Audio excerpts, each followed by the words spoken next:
The Israeli security forces that so brutally tried to oppress and put down the protests around the West Bank, in places like Bil'in and Eileen and Abi Saleh and Bet Umar, rather than oppress them and stop them and arrest them and beat them, they need to thank them.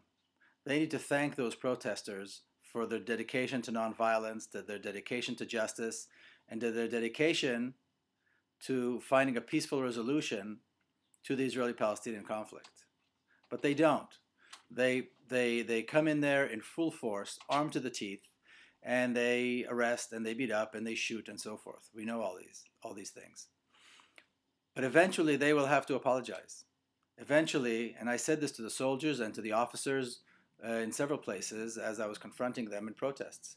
In one of these days, they're going to go down on their knees and they will apologize. And they will apologize to the Palestinians that they so blatantly wronged. And the same thing goes for the massive support that the brutal Israeli army is receiving here in the United States. All the Jews, all the Zionists that are supporting this will one day realize that they were wrong, and they will have to come to terms with that. And they too will go down on their knees and apologize. Apologize for having supported the brutality, apologize for having supported the killing of children, the arrest of innocent people, and they will ask for forgiveness.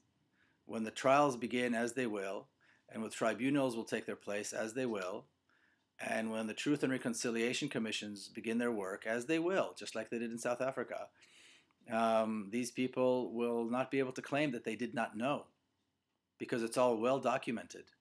We all know that hundreds of tons of bombs were dropped on Gaza while children were in the streets. We all know that there are 800,000 children in Gaza had nowhere to run, had nowhere to hide when the phosphorus bombs began falling.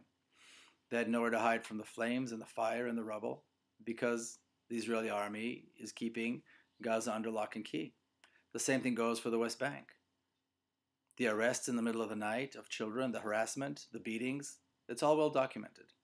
So all the Israeli supporters right now will need to either realize that they're wrong today, or they can realize that they were wrong later on when they're forced to do so.